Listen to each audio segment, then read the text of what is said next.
सर्वप्रथम सर्वांना श्री स्वामी समर्थ. स्वामी महाराजांच्या कृपेने तुमच्या सर्व चांगल्या इच्छा पूर्ण होत ही स्वामींचरणी प्रार्थना करते आणि आजच्या व्हिडिओला सुरुवात करते. तर मकर संक्रांत 2025 या वर्षीची संक्रांत कशावर आलेली आहे, दान काय करावे, पुण्य काळ कोणता आहे, त्याचबरोबर 12 राशीच्या लोकांनी या वर्षी मकर संक्रांतीला कोणते दान करावे, महिलांसाठी तर सुख सौभाग्य प्रदान करणारा हा मकर संक्रांतीचा सण असतो, म्हणून महिलांनी कोणते वस्त्र म्हणजे कोणत्या रंगाच्या साड्या परिधान कराव्या, कोणत्या रंगाच्या बांगड्या घालाव्या, कोणत्या रंगाच्या साड्या परिधान करू नये, कोणत्या बांगड्या घालू नये, काय शुभ काय अशुभ, संपूर्ण माहिती म्हणजे मकर संक्रांतीबद्दल जे काही प्रश्न तुमच्या मनात असतील, महिला असो किंवा पुरुष दादा, संपूर्ण प्रश्नांचे उत्तर आजच्या व्हिडिओमधून जाणून घेणार आहोत. म्हणजे मकर संक्रांतीबद्दल संपूर्ण माहिती आजच्या व्हिडिओमधून जाणून घेणार आहोत, म्हणून व्हिडिओ शेवटपर्यंत बघा. चॅनलवर नवीन असाल कृपया आपल्या चॅनलला नक्की सबस्क्राईब करा. तर यावर्षी मकर संक्रांत मंगळवार रोजी दिनांक 14 जानेवारी 2025 या रोजी आलेली आहे. म्हणजे मकर संक्रांतीचा सण हा 14 जानेवारी मंगळवार रोजी साजरा केला जाणार आहे. संक्रांतीचे फळ मंगळवार दिनांक 14 जानेवारी 2025 शके 1946 पौष कृष्ण 1 रोजी सकाळी 8:54 सूर्य मकर राशीत प्रवेश करीत आहे. संक्रांतीचा पुण्यकाळ मंगळवार रोजी दिनांक 14 जानेवारी 2025 रोजी सकाळी 8:54 पासून संध्याकाळी 4:54 पर्यंत हा पुण्यकाळ असणार आहे. म्हणजे या पुण्यकाळात आपण जे काही दान धर्म करू, देवांविषयी आपण ज्या काही सेवा करू, या वेळात या काळात केलं तर पुण्य फळ आपल्या पदरात मिळतं. म्हणून संक्रांतीचा हा पुण्यकाळ खूप महत्त्वाचा असतो. आपल्याला सूर्यनारायणाला अर्घ्य याच वेळात द्यायचा आहे, आपल्या देवी देवतांच्या सेवा याच काळात करायचा आहे, दान धर्म करायचा असेल तर याच काळात करायचा आहे. म्हणजे संध्याकाळी 5 वाजेपर्यंत, सकाळी 8 वाजेपासून 8:54 संध्याकाळी 4:54 पर्यंत हा पुण्य काळ आहे. जे काही सेवा करायच्या असतील, जे काही दान धर्म करायचं असेल, या पुण्य काळात केलं तर 100% पुण्य फळ आपल्या पदरात नक्की मिळत असतं. वाहन वाघ आहे, उपवाहन घोडा आहे. वस्त्र पिवळ्या रंगाचे वस्त्र, या वर्षी मकर संक्रांतीने पिवळ्या रंगाचे वस्त्र परिधान केलेले आहे. शस्त्र गदा घेतलेले आहे. केशराचा टिळा तिने लावलेला आहे. वयाने ती कुमारिका आहे. बसलेली आहे. वासा करता जाईचे फूल तिने हातात घेतलेले आहे. पायस भक्षण करत आहे. जातीने ती सर्प आहे. भूषणार्थ तिने मोती धारण केलेले आहे. वार नाव व नक्षत्र नाव महोदरी असून सामुदाय मुहूर्त 45 आहे. ती पूर्वेकडून पश्चिमेकडे जात आहे. वायव्य दिशेस ती पाहत आहे. संक्रांतीचे फळ, संक्रांतीने ज्या वस्तू परिधान केल्या आहेत त्या वस्तू महाग होतील. संक्रांती जेथून आलेली आहे तेथील जनतेला सुख प्रदान करून देणार आहे. तर तुम्ही जाणून घेतलं की मकर संक्रांती यावर्षी कोणत्या दिवशी आलेली आहे, पुण्यकाळ काय आहे, वाहन, शस्त्र, वस्त्र, संपूर्ण माहिती मी तुम्हाला आता सांगितलेली आहे. हिंदू पंचांगानुसार पौष महिन्यात हा सण साजरा केला जातो. पौष महिन्यात सूर्य जेव्हा धनु राशीतून मकर राशीत प्रवेश करतो तेव्हा मकर संक्रांती हा सण साजरा केला जातो. संक्रांती ही देवी दुसरी तिसरी कुणी नाही तर आई जगदंबेचंच रूप आहे. या देवीने मकर संक्रांतीच्या दिवशी संक्रासूर आणि निस्सासूर अशा 2 राक्षसांचा वध केला, म्हणून या दिवसाला तिच्याच नावाने ओळखलं जातं. म्हणून मकर संक्रांती ही साजरी केली जाते. ही देवी दरवर्षी वेगवेगळ्या वाहनावर बसून विराजमान होऊन येत असते. संक्रांत देवीच्या हातात दरवर्षी वेगवेगळे शस्त्र असतात. वेगवेगळ्या रंगाची वस्त्र, साडी नेसलेली असते. दरवर्षी देवीचे वाहन बदलते, शस्त्र बदलते आणि वस्त्राचा रंगसुद्धा बदलत असतो. प्रत्येक वर्षी थोडाफार बदल या संक्रांती देवीमध्ये होत असतो. देवी आई एकच आहे. संक्रांत देवी दरवर्षी एक वेगळं रूप धारण करून येत असते. तर दरवर्षी देवी संक्रांतीने ज्या रंगाचे वस्त्र परिधान केलेले असते ते वस्त्र संक्रांतीच्या दिवशी आपण सर्वांनी घालू नये. परिधान करू नये असं म्हटलं जातं. मकर संक्रांतीनंतर हवामानात थोडासा बदल होऊ लागतो. थंडी थोडी थोडी कमी होऊ लागते. हवेतील गारवा कमी होऊ लागतो आणि वसंत ऋतूचे आगमन होते. मकर संक्रांतीच्या दिवशी सूर्य एका राशीतून दुसऱ्या राशीत प्रवेश करतो आणि या दिवसापासून उत्तरायण चालू होते. म्हणजे जेव्हा पृथ्वी सूर्याभोवती फिरते तेव्हा वर्षातला काही भाग हा सूर्य पृथ्वीच्या उत्तरेकडे थोडासा झुकलेला असतो आणि उरलेला वेळ सूर्य थोडासा दक्षिणेकडे झुकलेला दिसतो. या प्रक्रियेलाच उत्तरायण आणि दक्षिणायन असे म्हटले जाते. संक्रांतीच्या दिवसापासून दिवस तिळातिळाने हळूहळू मोठा होत जातो. रात्र ही थोडी थोडी तिळातिळाने लहान होत जाते. संक्रांतीच्या आधी दिवस लहान आणि रात्र मोठी असते. संक्रांतीनंतर दिवस मोठा आणि रात्र लहान छोटी होत जाते. तसेच मकर संक्रांतीच्या दिवशी स्नान दान या दोन्ही गोष्टींना खूप महत्त्व आहे. म्हणून आपल्याला 12 राशीच्या लोकांना तीळ टाकून आपल्याला स्नान करायचं आहे. 12 राशीच्या लोकांनी मकर संक्रांतीच्या दिवशी सकाळी लवकर उठायचं आहे आणि आंघोळीच्या पाण्यात तुम्हाला पांढरी तीळ टाकायचे आहे. अगदी लहान लेकरं असतील महिलांनो हा उपाय नक्की करा. संक्रांतीच्या दिवशी तीळ टाकून आंघोळ केल्याने आणि त्यात थोडंसं गंगाजल सुद्धा टाका. तीर्थक्षेत्री आपण स्नान केल्याचे पुण्यफळ आपल्याला मिळणार आहे. त्याचबरोबर 12 राशीच्या लोकांनी तुम्हाला जेवढी तीळ दान करता येईल ना 12 राशीच्या लोकांनी तीळ दान करायचे आहे. कितीही ग्रहदोष असू द्या, कितीही अडचणी असू द्या तुमच्या जीवनात, मग तुम्ही तीळ दान करायची आहे. तीळ दान केल्याने इतकं पुण्यफळ मिळणार आहे तुम्हाला की तुमच्या आयुष्यातील सगळ्या अडचणी नक्कीच दूर होणार आहे. म्हणजे मेष ते मीन या 12 राशीच्या लोकांनी आपण सर्वांनी, मी सुद्धा येते तुमच्यात, तर आपण सर्वांनी मकर संक्रांतीच्या दिवशी तीळ दान करायचे आहे. आता समजा तुम्हाला मकर संक्रांतीच्या दिवशीच दान नाही करता आलं, त्याच दिवशी दान करायचं आहे आपल्याला. पण आपल्याला तुम्हाला भोगीला दान, तुमच्या दारात कोणी आलं किंवा तुम्ही बाहेर गेला कुठं आणि तुम्हाला भोगी ते किंक्रांत या 3 दिवसात कुणी गरीब व्यक्ती दिसला तर त्या व्यक्तीस आपल्याला तीळ दान करायचे आहे. 3 दिवसात कधी पण दान करा. मकर संक्रांतीचे हे 3ही दिवस खूप खास असतात.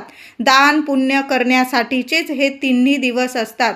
भोगी ते संक्रांत आणि किंक्रांत म्हणजे 13 जानेवारी 2025 ते 15 जानेवारी 2025 या 3 दिवसात 13, 14 आणि 15 तिन्ही दिवसात तुम्हाला जेव्हा वेळ मिळेल आणि कोणी गरीब व्यक्ती तुमच्या समोर आला तर त्याला तुम्हाला तीळ दान करायचं आहे. आता तीळच दान करायची का, त्याला खायला प्यायला तुम्हाला देता आलं, अन्न हे सर्वात श्रेष्ठ दान असतं, मग तुम्ही त्याला अन्नसुद्धा दान करायचं आहे. तुम्हाला काहीतरी दक्षिणा द्यायची असेल, तुम्हाला आनंदाने दक्षिणा द्यायची असेल, 11 रुपये 21 रुपये जास्तीत जास्त द्यायची असेल तुम्हाला देऊ शकता. पण अन्न नक्की दान करा. एक वेळेचं एका गरिबाचं पोट भरेल एवढं अन्न नक्की दान करा. त्याचबरोबर तुम्हाला काहीतरी कपडे लत्ते दान करायचे असतील, काळ्या रंगाचे किंवा इतर रंगाचे, फक्त पिवळ्या रंगाचे दान यावर्षी अजिबात करू नका. मग तुमच्या घरात कपडे असतील आणि चांगल्या स्थितीत असतील आणि तुमच्या लहान लेकराचे असू द्या किंवा तुमचे असू द्या, तुम्ही दानधर्म करताय गोरगरिबांना, चांगल्या अवस्थेत असतील कपडे तरी पण पिवळ्या रंगाचे दान यावर्षी करू नका, वर्ज करा. तुम्ही काळ्या रंगाचे किंवा इतर रंगाचे दान, वस्त्र दान करू शकता. पिवळा रंग यावर्षी वर्ज करा. तुम्ही जर मानत असाल या गोष्टी, मकर संक्रांतीच्या दिवशी जी वस्त्र मकर संक्रांतीने देवीने परिधान केलेले असतात ते वस्त्र आपण त्या दिवशी परिधान करत नाही. या गोष्टी तुम्ही पाळत असाल, मानत असाल, नियम पाळत असाल तर नक्की यावर्षी पिवळं दान अजिबात करू नका. तुम्हाला पांढरी तीळ दान करायची आहे, अन्न दान करायचं आहे. त्याचबरोबर काळ्या रंगाचं तुम्ही दान केलं, वस्त्र वगैरे, ब्लँकेट वगैरे, स्वेटर अशा वस्तू, चप्पल, छत्री अशा वस्तू दान धर्म केल्या तर बराचसा पितृदोष आपल्या आयुष्यातून, आपल्या कुटुंबातून नक्कीच दूर होतो. अगदी 100% सांगते. पितृदेव भरभरून प्रसन्न होतात. तुम्ही त्यांचं नाव घेऊन जरी मकर संक्रांतीला दान धर्म केला तरीही चालेल. बघा, पितृदेवांचा भरभरून आशीर्वाद मिळेल. तर पवित्र नदीमध्ये या दिवशी स्नान करणे खूप शुभ मानले जाते. यामुळे सूर्यदेवांचा, सूर्यनारायणाचा भरभरून आशीर्वाद आपणास मिळतो. या दिवशी दान केल्याने आपल्या सर्व मनोकामना पूर्ण होतात, पुण्यप्राप्ती मिळते. या दिवशी सूर्यदेवांची पूजा, अर्घ्य देणे खूप शुभ मानले जाते. प्रत्येकाने या दिवशी थोडीशी तीळ पाण्यात टाका, थोड्याशा फुलाच्या पाकळ्या पाण्यात टाका, चमचाभर दूध पाण्यात टाका आणि ओम सूर्याय नमः, ओम सूर्याय नमः मंत्र जपत सूर्यदेवांना अर्घ्य अवश्य द्या. अगदी विद्यार्थी असू दे, महिला पुरुष, नक्की ओम सूर्याय नमः या मंत्राचा जप करत ओम सूर्याय नमः मंत्र जपत आपल्याला सूर्याला अर्घ्य द्यायचा आहे. 4 दिवस असेल महिलांनो, ही सेवा टाळून द्या. पुढील दिवशी तुम्ही केली 4-5 दिवस झाल्यानंतर तरीही चालेल. मकर संक्रांतीच्या दिवशी संक्रांत देवीने जे वस्त्र, ज्या रंगाचे वस्त्र घातलेले असते त्या रंगाचे वस्त्र घालू नये असं म्हटलं जातं.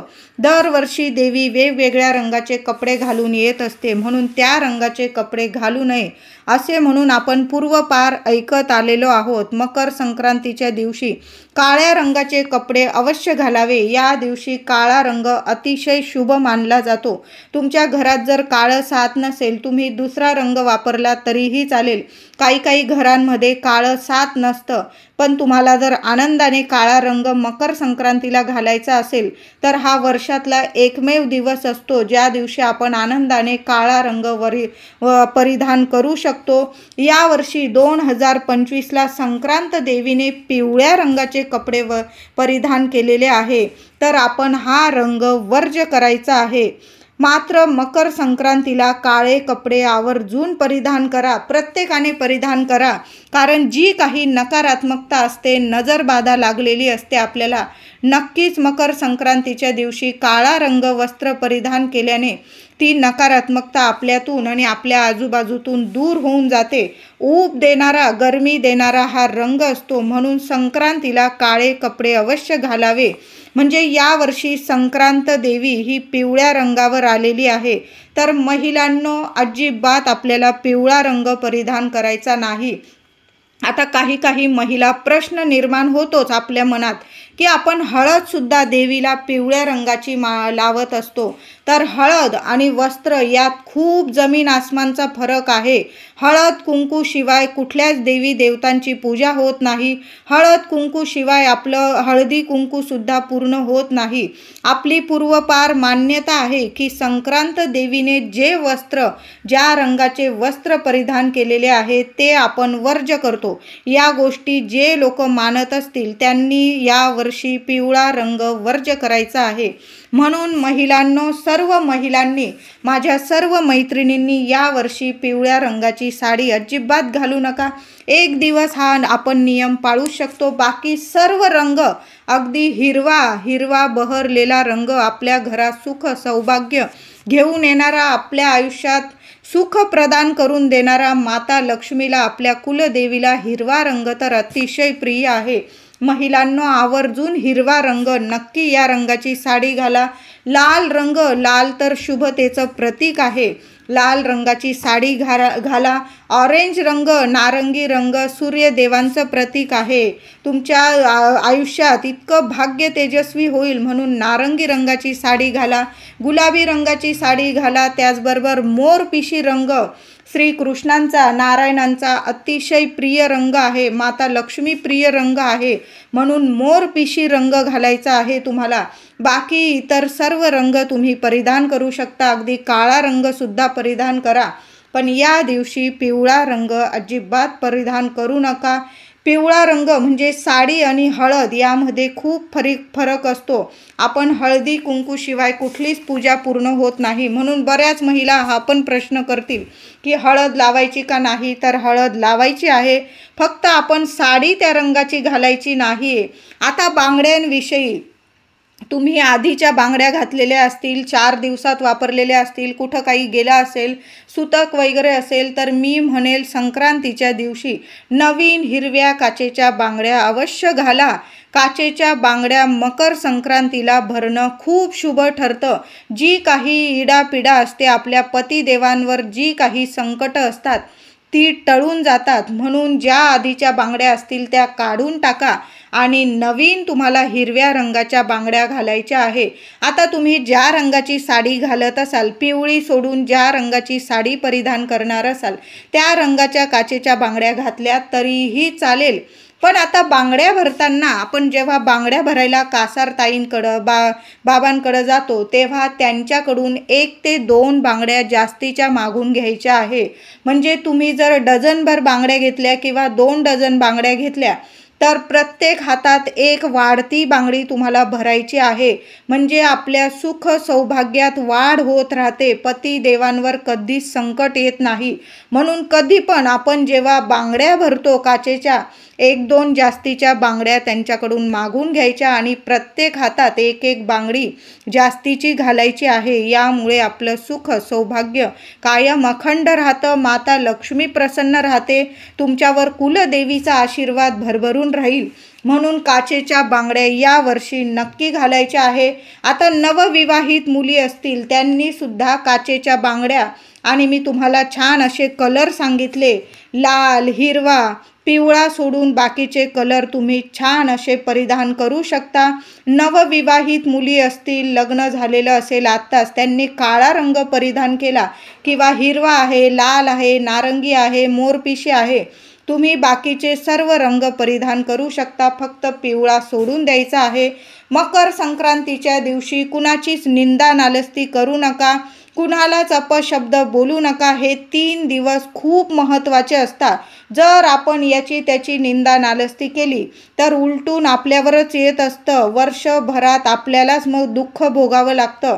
म्हणून कुणालाच त्रास देऊ नका. आपण तसं पण आपले कर्म जर चांगले असले तर खरंच सांगते, आपले स्वामी महाराज कायम आपल्या पाठीशी उभे राहतात. आपली माता लक्ष्मी पाठीशी उभी राहते. म्हणून कर्म चांगले ठेवा. कुणी काय बोलतंय आपल्याविषयी या 3 दिवसात कोणाच्याच तोंडी लागायचं नाही. शांतता, आपल्या घरात जेवढी शांतता राहील ना, महिलाच नाही सर्वांनी याची काळजी घ्यायची आहे. कारण हे 3 दिवस भोगी, संक्रांत आणि किंक्रांत, एकदा का किरकिर लागली, आपल्या घरात कटकट चालू झाली की वर्षभर चालू राहते. म्हणून शांत राहायचं आहे. मौन धारण करून घ्या या 3 दिवस. कुणाचीच म्हणजे कुणाविषयीच काही बोलू नका. अगदी कुणी तोंडी लागत असेल, तुम्ही मौन धरून घ्या. बाकी का आपले स्वामी बघतच आहे. त्रास देणारे पण लोक असतात आणि चांगले पण लोक असतात. पण आपण मौन धरायचं आहे. हे 3 दिवस तरी मौन धरायचं आहे. जेवढी सेवा होईल आपल्या स्वामींची, आपल्या देवी देवतांची, आपल्या कुलस्वामिनीची, तेवढी करायची आहे. सूर्यनारायणाला मकर संक्रांतीपासून अगदी रोज आपल्याला नित्य जल अर्पण करायचं आहे. तुम्ही साधं पाणी जरी अर्घ्य दिलं तरीही चालेल. ओम सूर्याय नमः, ओम नारायणाय नमः हा मंत्र जपला तुम्ही तरीही चालेल. पण सूर्यनारायणाला अर्घ्य द्या, नमस्कार करा आणि मग आपल्याला आपल्या दिवसाची सुरुवात करायची आहे. खूप बदल जाणवतील. तर व्हिडिओ आवडला असेल तुम्हाला लाईक करा, शेअर करा, चॅनलला कृपया सबस्क्राईब करा. धन्यवाद.